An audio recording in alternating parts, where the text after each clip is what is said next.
Hey everyone, and welcome to episode 88 of the Computer Business Marketing Show. Our show today is brought to you by Tech Site Builder. Tech Site Builder is a hosted website builder that allows you to quickly and easily get a clean, professional, and effective website up and running for your IT business. Save time and frustration with Tech Site Builder. Learn more at techsitebuilder.com. It's also brought to you by Tech Blog Builder, the blog writing service for IT businesses. We craft content that converts website visitors into customers with 100% unique, SEO-ready, professionally written blog posts delivered on a consistent schedule. We also help you get the word out via social media posts and high-quality branded videos, all customized for your business and content. Learn more at techblogbuilder.com. On today's episode, we have Nathan Drager of Quantum PC to talk about local marketing in the trenches. He'll share with us the secrets to his successful rise from solo consultant to a well-established IT firm in 3 short years. Learn about his philosophy for hiring members, how content drives his marketing efforts, and what that all has to do with a Chihuahua skeleton. All that and so much more coming up right now.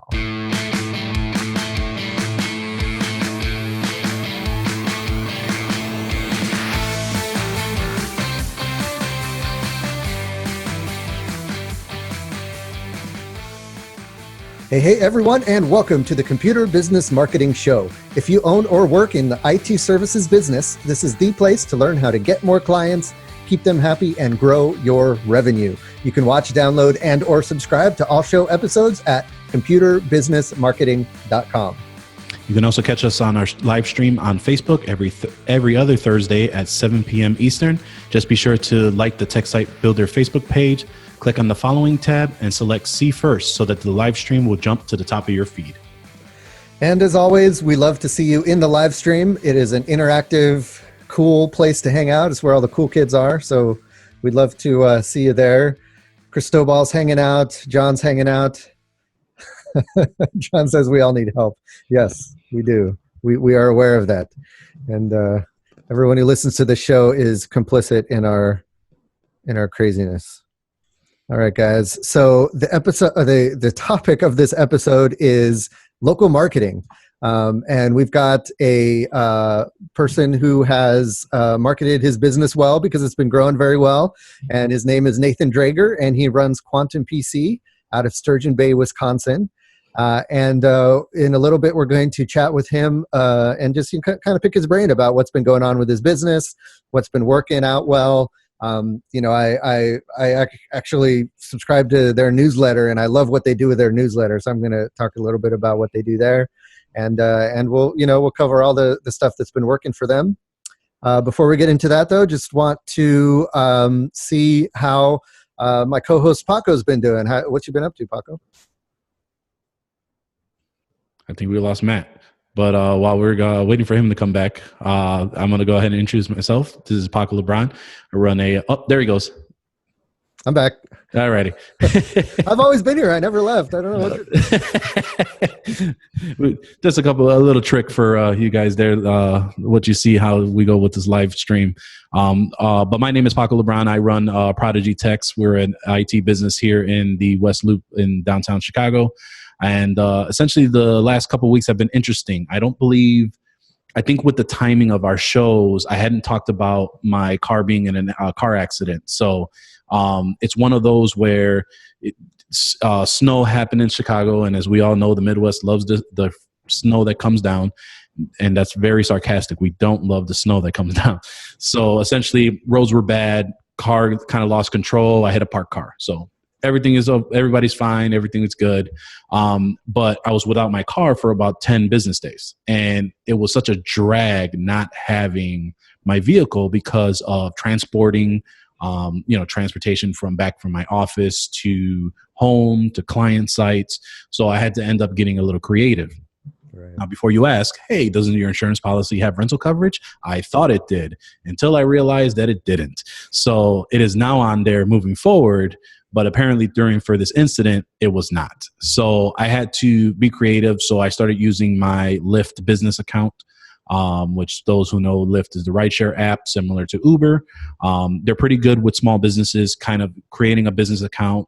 And the cool thing about Lyft is there's no real minimum requirement up front to join as a business account. So you can actually sign up for a business account and you could take as many rides as you want, and then you just pay the bill at the end of the month. So it's worked out really well for what I needed in the past, really leveraged that this time around. And the cool thing is the more I used the business side, it opened up some rewards personally. So I was able to take some of my rides home a little bit cheaper than it should have been, right? So that was a big drag for me the last 10 days, as busy as we've been. And more excitingly, I am going to be training my new office manager on Monday when I get back from vacation this weekend. Nice. And we're going to go through basically a lot of the process, kind of how we do things. And the hope is two things. One, I can actually document my process as I'm explaining it. And then the second part is, and I'm hoping to do that with the tool that Matt has talked about, which is Process Street. Process Street, yep. Yeah, Process Street. And even doing some recordings video wise, just in case, that may help us in the near future, but also to maybe change some of the processes as well.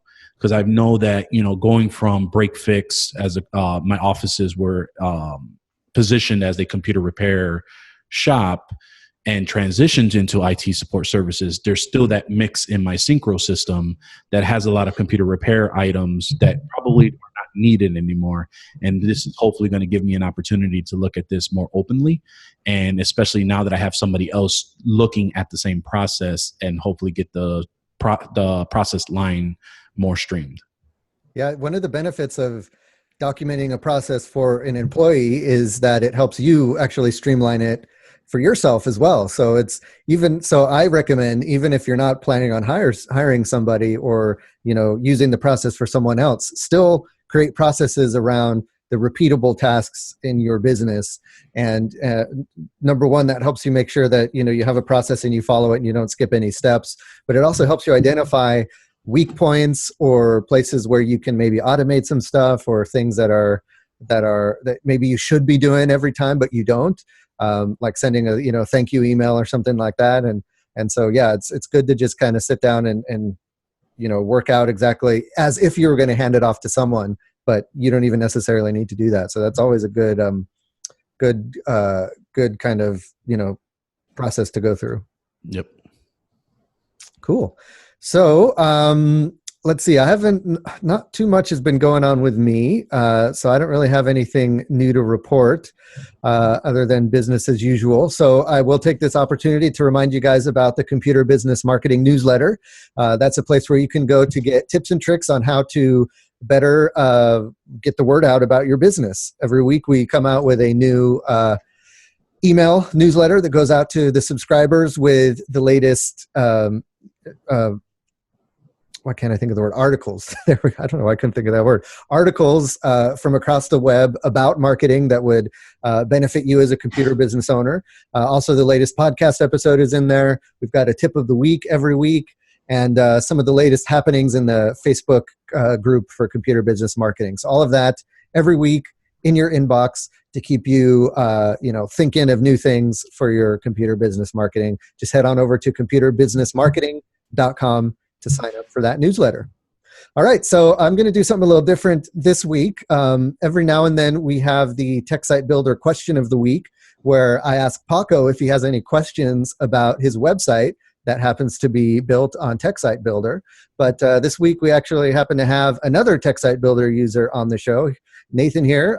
So hey, Nate, do you have any questions that you've been wondering about your Tech Site Builder website? Yeah, so for one, I've been using Tech Site Builder for quite a long time now. I've known Matthew for a while, and he's helped me tremendously with my website over the years. And one of the questions I had, I also use Tech Reputation for asking my customers to leave me reviews and things like that. And I was asking if there was a planned integration where my reviews could just automatically post to my Tech Site Builder website.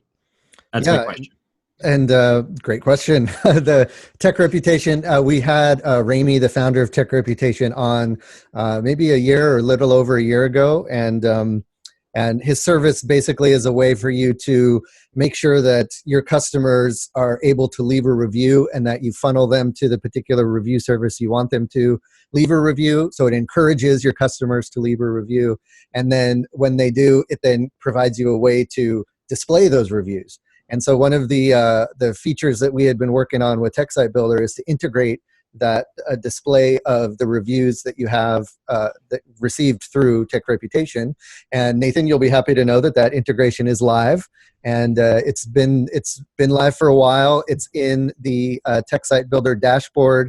There's a little integrations section in the menu for Tech Reputation, and all you got to do is insert your I forget if it's username and password or account number or something in there, and then it gives you some ways that you can integrate the Tech Reputation review list, so that it'll kind of replace what you have for your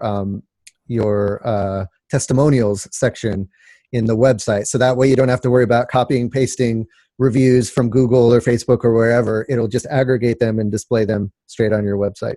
Well, that's really awesome. Kind of like a side question then, existing reviews, will those automatically migrate over? Yep. Or is it only, okay, awesome. Yep. So it'll kind of show, like a feed almost of all of the latest reviews going back to however far, like maybe the latest 10 or something like that. Well, I'm going to set it up, and then you'll have to check out my website again to see how it looks after they automatically populate. Absolutely. Yeah, and that, I encourage everyone to do that, whether you use Tech Reputation, or another tool, or just do it on your own.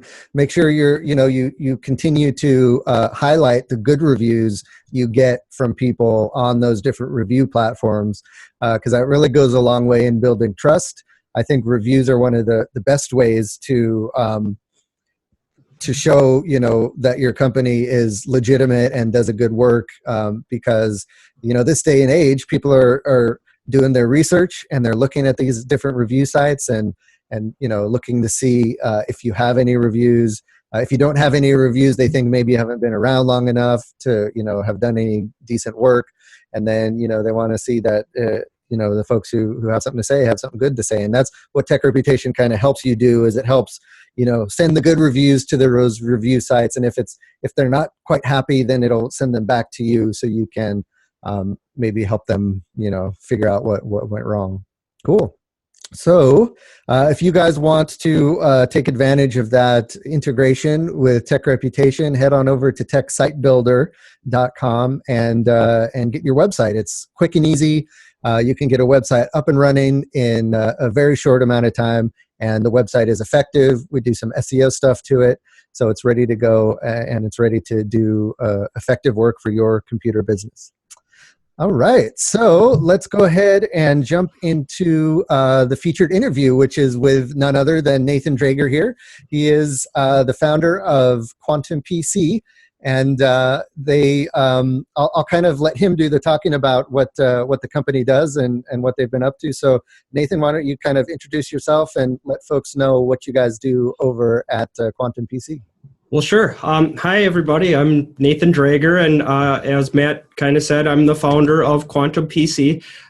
We're in small town Wisconsin. It's called Sturgeon Bay. A lot of people know it as Door County. It's a popular tourist destination in the Midwest.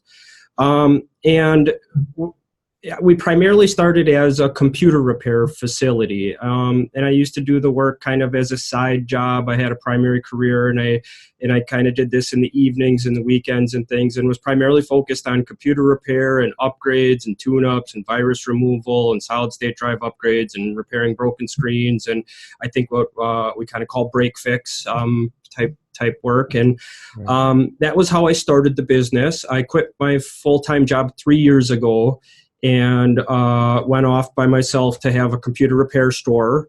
I quickly found myself really trying to serve customers' needs that extended beyond typical computer repair, helping with audio-visual stuff, setting up home theaters, fixing gaming consoles, setting up home networking, small business networking, started to kind of get into more small business work, hired a technician, and really started to branch out from general computer repair into business networking, security, audio visual, smart home automation, marketing, found a lot of little verticals that were a good fit for our community.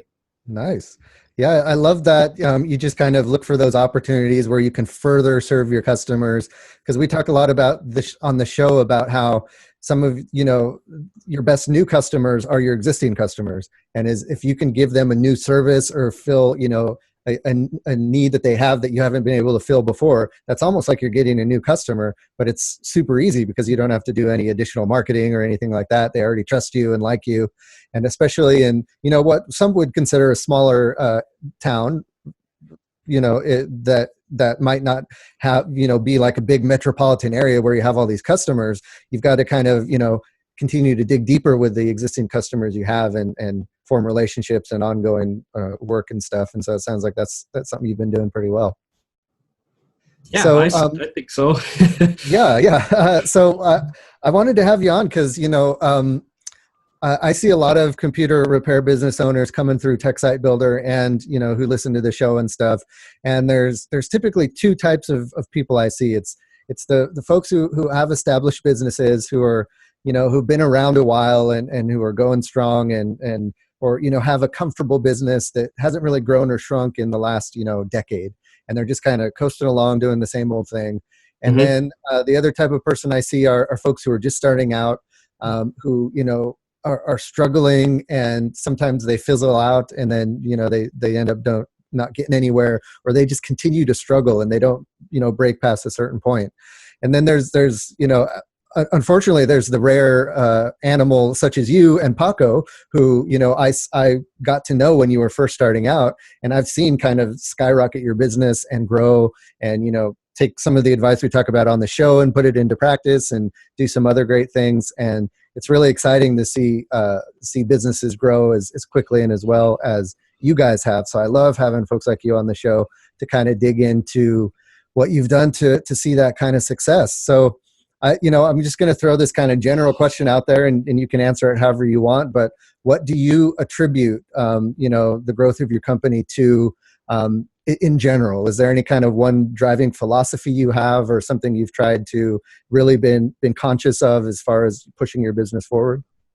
Well, there's a couple aspects to it. One of it is I spent a lot of time working at a job where I felt kind of underemployed, and I was really striving for more responsibility at the company, and maybe at someday to be an executive, so I spent a lot of time kind of working in a factory line and kind of learning a lot about myself and what it meant to be a leader and leadership role and things like that. So when I entered into business and I started to hire employees, I kind of tried to apply that reverse of that philosophy and really empower my employees and give them access to every single tool we had. And so early on, when I first hired my first technician and just really treating them as a partner in the business, I think attributed to a lot of my growth in the first year.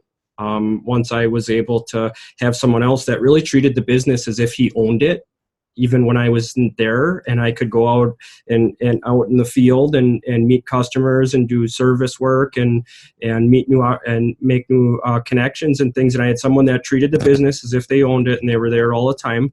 And I kind of just scaled that. As I added each employee, they were treated as if they were an owner in the business and took ownership in the business. And it's allowed me to kind of, in a way, clone myself because I have lots of people that are good replacements for me that let me kind of have my time to myself. That's really the key, right? Is when you hire folks, you kind of want them to be able to replace you, because that's kind of the point, right? When you get an employee, you want them to feel invested, like they're part of the company, and that they're able to do the things that you can do just as well as you can do, or hopefully even better. That way, you can step back and do more of the overview or the leadership or the running of the company. But also just so that's something I hear a lot is, I wish I could clone myself, or, I'm frustrated in hiring because I can't clone myself. And so to be able to, find help quickly, it seems like in the first year you were already bringing on board someone to help you out with the business really helps to grow the business, and giving them the power and the skin in the game to feel like, they're part of the team and part of the business seems to go a long way. Yeah, absolutely. And in that first year, what worked really well for me, I had a technician that I spoke about, and then Aaron also joined the company. So I had an office manager. I had another technical authority that could speak in my presence as an expert.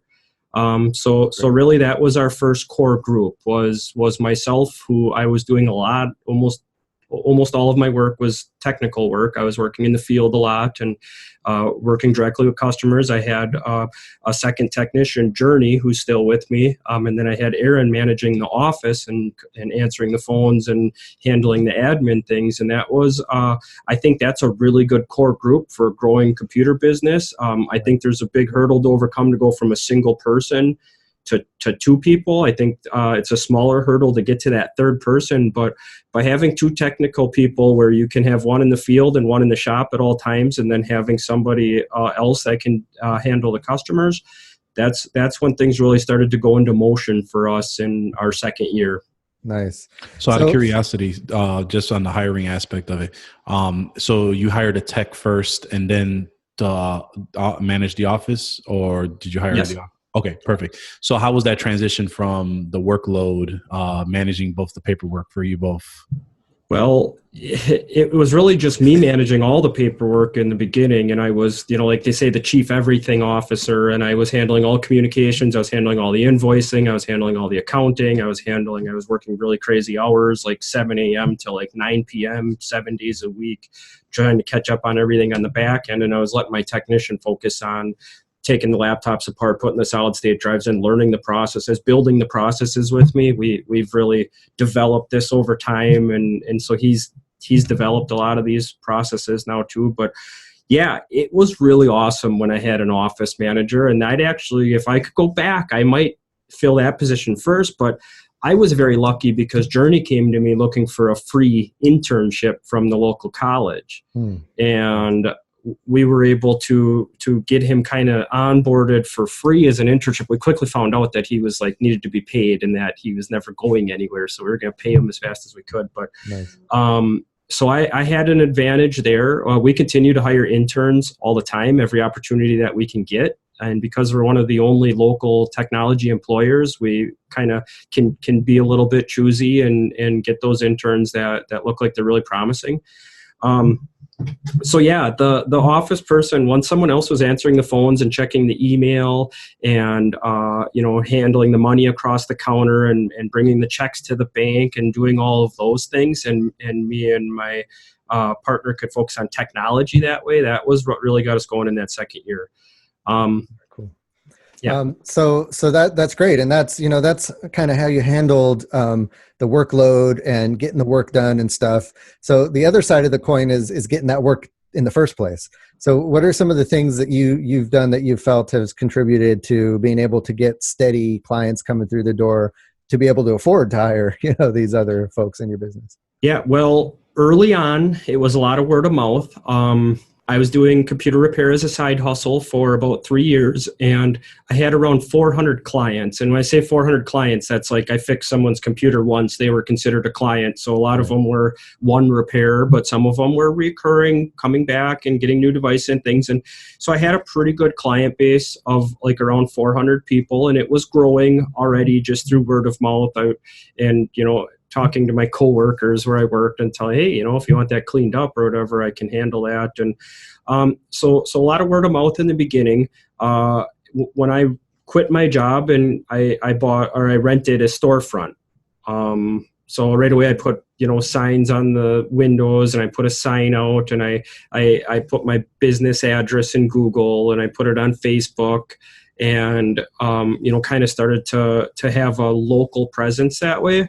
And I started to look at which were going to be the best ways for us to advertise.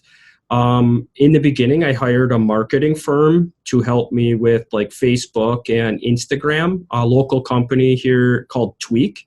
And they did a very good job, and I had a great kind of kickstart by using them for about a year. When I started with them, we had a really good account manager, and we would like provide content, and then they would write copy and post it for us and schedule it. Cool. And that's kind of how we started getting into social media.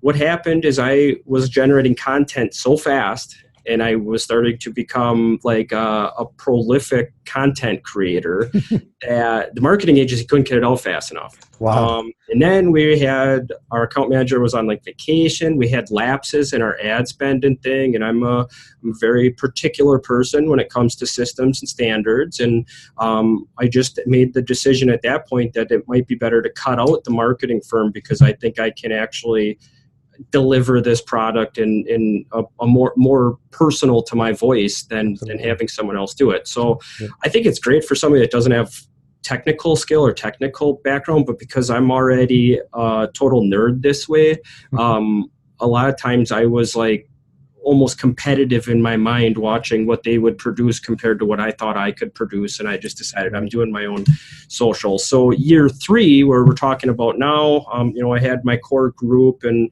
we've started kind of growing in that second year. I took over the social media, started posting multiple times a day on multiple platforms, going live a lot like we're doing now, running a lot of videos, working really hard on my content, trying to put a little more polish on it, just trying to be like influence everybody around me and collaborating with all kinds of business. And I just kept grinding as hard as I could every single day that way. And that's what got me into year 3. I love the way you kind of took the philosophy of how you started the business, where you were grinding and doing the work and doing the paperwork and going out and fixing stuff.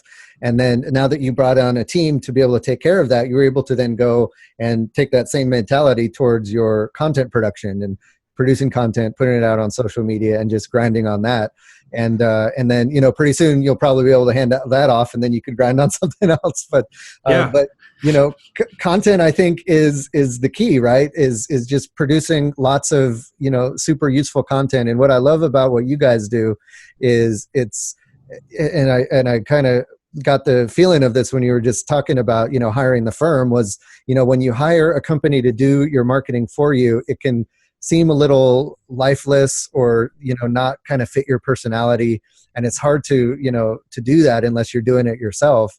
And what I love about what I've seen from you is, I see the live videos you guys do, and it's just, you and Aaron sitting at a table, chatting about what's going on. The newsletter you send out is, what you and Aaron and the other employees at the shop have been doing, not only technically, but also in the community, and also, just on your time off. And it's a great kind of personal connection with you guys, where I think that's missing in a lot of other computer businesses, where folks are afraid to kind of pull back the curtain and say, hey, this is us, this is the team, we're real people, we're just like you, we go out for beers afterwards, we hang out at the fairground, and we do all the stuff you do. And that really can create a great connection where people feel invested in your business. And I have a feeling that played a big role in your growth. Well, I'd agree. And the truth is, it's easier to just be yourself in your content. Now, a lot of businesses don't like people to see that vulnerable side of them, or to have a live feed get disrupted, or to see someone go ballistic, or for something to just go terribly wrong, or to like you said, open a beer, but it sprays all over, or, so a lot of people are afraid to let their kind of guard down for their business and let everyone see that they're vulnerable. And I think, in fact, that plays against a professional that, people are already approaching IT people a little bit cautiously, because a lot of times we're so smart and super sophisticated that we talk over their heads. And it's a common problem in IT, is people trying to just get right to the problem instead of working with the person. So I feel, as an IT professional, and people see that I actually am just totally regular, it gives them a little bit of comfort in knowing that, okay, I could tell him about like my problem and he's going to treat it normally, Absolutely. Yeah. And that's, we saw that with, we've had some other folks on the show before. Patrick Palmer comes to mind. Dave Greenbaum comes to mind. Tara Gray, the computer therapist, comes to mind, where they really have that connection, and they're able to build kind of a business around that personal connection, and they're not afraid to just let their personality shine through. I think it could apply to a lot of other industries too. I talk about this a lot, like how personal we get in like our newsletter and the things we're talking about. And I tell people all the time that, maybe that's what I'm doing for my industry locally here, but like every other industry, professional or tourism related or manufacturing or agriculture, every other business has that same opportunity. But there's a lot of apprehension to get out of that comfort zone and to just go out there and grab it. So if you're in a market where you notice that, it's perfect opportunity to take advantage.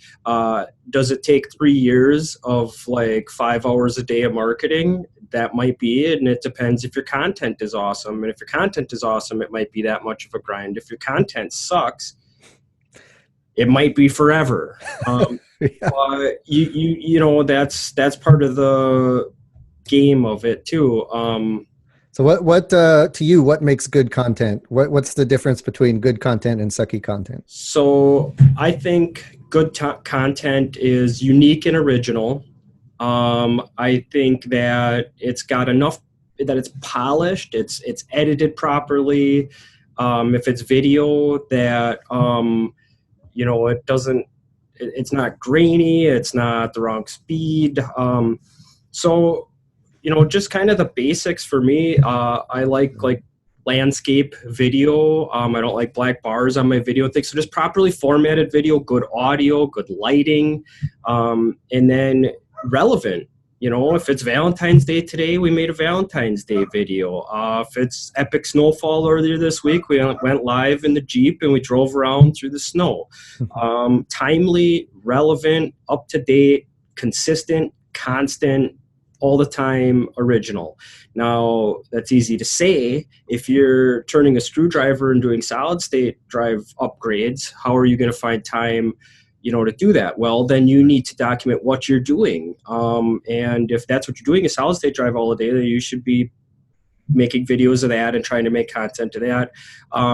Now, by starting with that philosophy, for me, at one time, that's all we were doing was solid state drive upgrades and malware removals. But that was what our content was. As time went on and I started to do more interesting stuff, I already had a little bit of a fan base because I'd been showing them what I was doing and they were interested. So when I got into cooler stuff, I already had people seeing it.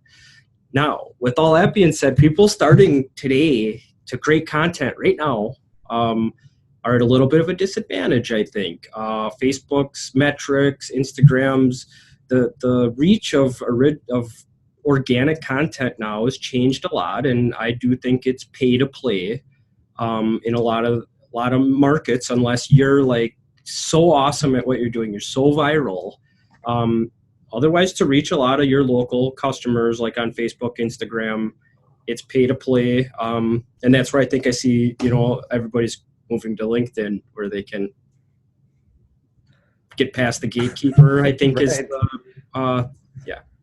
How do you feel about having your customers be your friend, like on your personal Facebook? Because that's kind of a way around it, right? If you get all your customers to like your personal page, and then you share stuff for your business on your personal page, they might see it.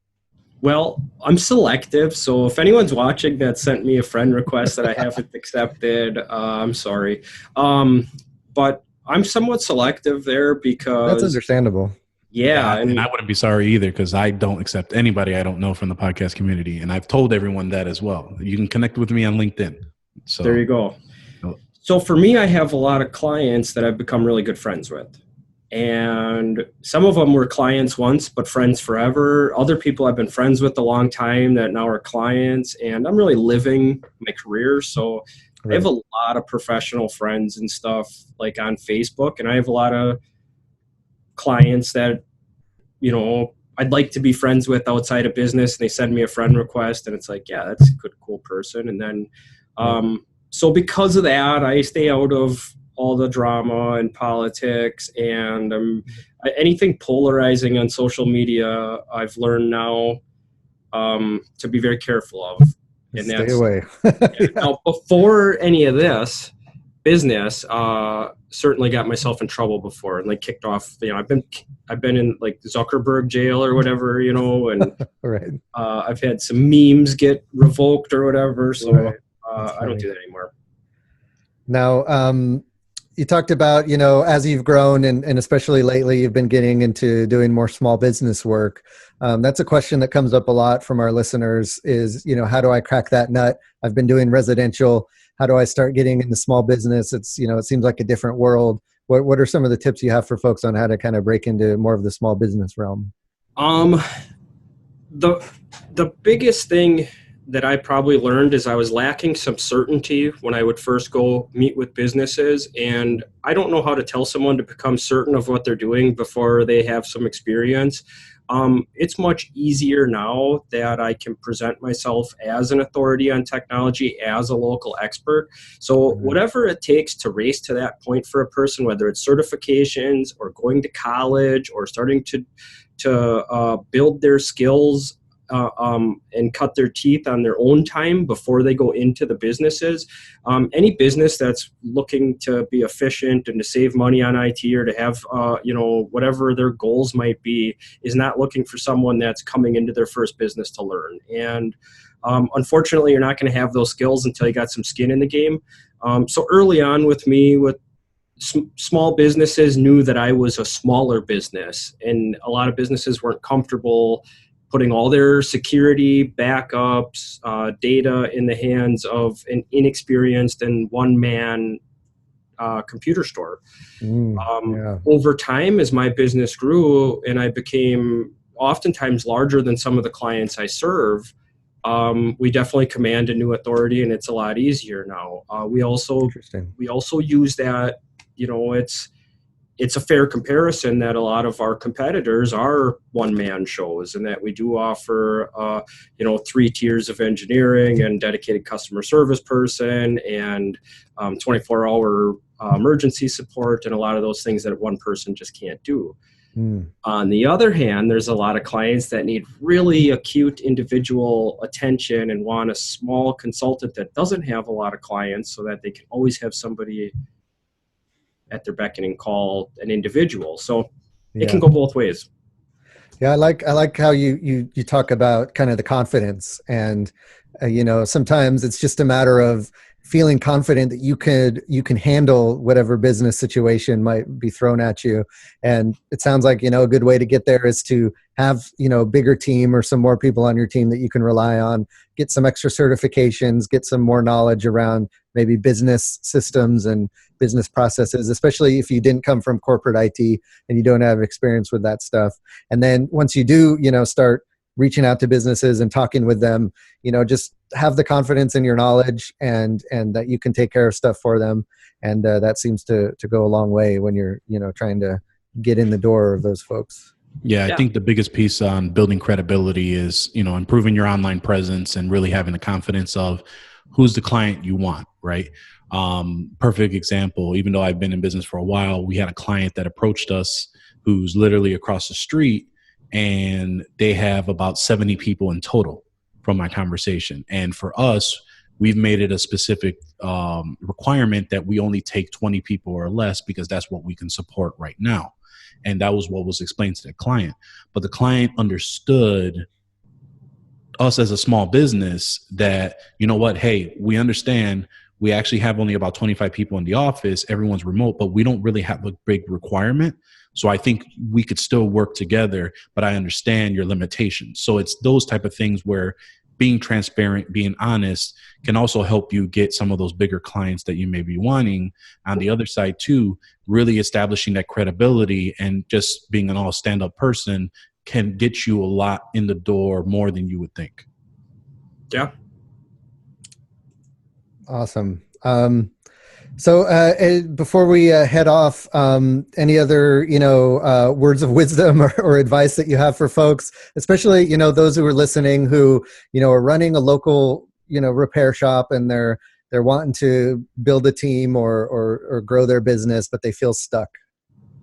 Sure. Well, one other big aspect to my growth I would like to touch on is we take on like a lot of project work now that opens up a lot of doors for us. And, one of the things that happened is a lot of techie people, I was like a computer repair person, but I was finding a lot of people were looking for like projects like Wi-Fi systems or security systems that required a lot of like cabling aspects. And I noticed a lot of computer repair business will sub that work out to a cabling company. Well, I have a friend that's in that industry and stuff, so we started having the conversation of partnering instead of subbing them at each occurrence, of building a business and partnering and going after these projects together.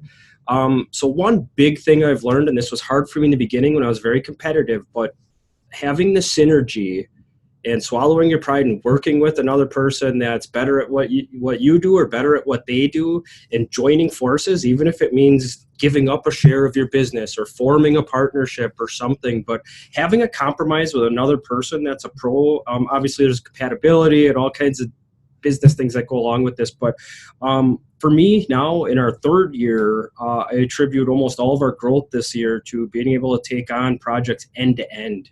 And being able to if somebody's looking for access points, but they need the structured cabling installed, and they want someone to support it long term and manage it, by being able to cover each one of those aspects and not having to sub out the cabling and connect those dots, it really makes you attractive to larger clients that are looking for one person to call if there's any issue with it, not whose fault is this? Oh, that's a cabling issue. Oh, we call the cabling guy. He says he tested it. It's an access point issue. Well, the Meraki guy says the access point's working. Maybe it's your issue. And then at the end of the day, everybody's coming to solve someone else's problem. So that's one big piece of advice for me is if you can solve like that project, office moves, ads, changes, those types of things, and add that vertical to a computer repair business, it opens up a lot of opportunity.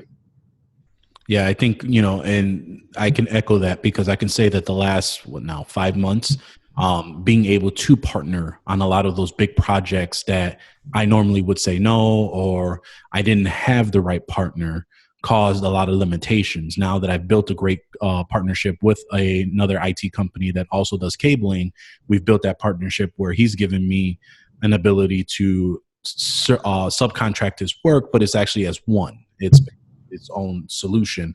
So now I'm able to take on a lot of these jobs. He gets paid well because I have a lot of the jobs coming in that I normally would say no. And we've built that partnership because he knows I'm serious about it. Yeah. This was through a partnership from another client or another partner, Comcast, who my Comcast rep, who I deal with a lot, introduced me to this person, and that's what ended up helping. So networking is always a great opportunity as well, especially with like-minded IT businesses / other avenues or other technologies or other services that are maybe local that can help you out. Well, and that's what's so great about this show and you guys, and why I've been following you guys for years, and as well as Jeff Hallish and his podcast. I've consumed as much of your guys' content over the years as I could while my business was changing and growing. And that whole philosophy of us sticking together in our industry of computer repair professionals, IT professionals, website designers, all the technology trades, kind of sticking together and working together and referring customers to each other and being supportive of each other. It really helps, and it really can fast forward your progress in a business by working with someone that's already learned some of the painful lessons that we've all that we've all felt over the years, to be able to mentor people and hand that down. And that helps us grow too as computer business owners, to teach the next generation kind of coming up, because you can kind of learn from your flaws that way too. Great. I think that kind of puts a bow on everything and wraps everything up. I have one final question. I think it's probably the most important question I'm going to ask you this entire interview. What's the deal with that skeleton behind you? Well, we have a Chihuahua, Chewy. That's not him, though. That's not the Chihuahua, but I think it's cool. I got it for Halloween, and I got lots of little toys and like knickknacks and things. So yeah, I've got the little dog skeleton. I've got 3 deer on the wall, and I've got an alligator head on my desk too. It's super creepy in here. You don't want to be there at night with the lights dimmed. No, I don't even bring clients back here because they're like, "Are you a taxidermist?" Or, but hey, it's like, I'm a hunter and stuff, so it's normal around here, and you know, I'm proud of it. So well, it contrasts nicely with the colored markers and everything you have over there on the table. There's a lot going on in that background. It keeps things interesting. We should play next time we have you on. We should play a game like where we put an object in the background and you have to find it during the interview. Yeah. Great. Awesome, well, no, I'm man. not embarrassed at all. So that was a lot of fun. I was super nervous. Like I said, I've been watching you guys forever, and all the people that have come across your show, there's just some really great people, some great technicians. A lot of them I met in Chicago last year. A lot of them I met in DC the year before. A lot of them I'm going to meet in Michigan this fall, and I'm going to see again in Chicago this spring. So to see the people that I've met, some of them I was afraid of before I met them, because you know how it is, like people have aggressive personalities, and then you meet them and they're not that aggressive, and then you see them on your show. And but it's been great kind of learning from everybody out there, and I hope somebody learned something from me. And if there's any doubt in your mind that I was insane, now everybody knows I am. So there you have it. Awesome. Giving back to the community, and we appreciate it. And we'll definitely have you on the show again in the future, when you're a national conglomerate or whatever the next step is. We'll talk to you then. We're not going there. All right. We'll see you guys. Thanks. All right. So before we head out, I just want to give a shout out to our other sponsor. That's Tech Blog Builder. We've written some blog posts for Nathan because he understands as he talked about, he understands the importance of good content. And sometimes you don't have the time to continue to churn out that content, or that might not be your thing, right? Some folks just don't like, aren't into writing and aren't into generating content. And so if that's where you find yourself, but you still, you want to get those blog posts out there and you understand the importance of it, check out Tech Blog Builder. We will write a certain amount of posts for you every month. The posts are 100% original, written for your business about whatever topics you want us to write about. And they're search engine optimized. And we can also post them on social media for you. And we can also create some cool promotional videos based on the content we create in your blog posts. And we do all of that for a super affordable rate. I challenge you to find any place else on the internet that will give you professional quality long, well-written blog posts for cheaper than we do it, because like we talk about, we've created great tight processes around everything. We're able to make it very quick and easy for us to produce it, but the result is high-quality blog posts for your business. So check that out at techblogbuilder.com. And let's keep the conversation going. Head on over to computerbusinessmarketing.com. Let us know what you think about this show in the comments section. You can, you can also find links to the stuff we talked about in the show, and you can, say, what you liked about it, what you would want to see in future episodes. We're always looking for suggestions. Also, don't forget to join us in the Facebook group. Just go to techsitebuilder.com/group, or just search for Computer Business Marketing in Facebook. Request access to the group by answering 2 easy questions, and we can't wait to see you there.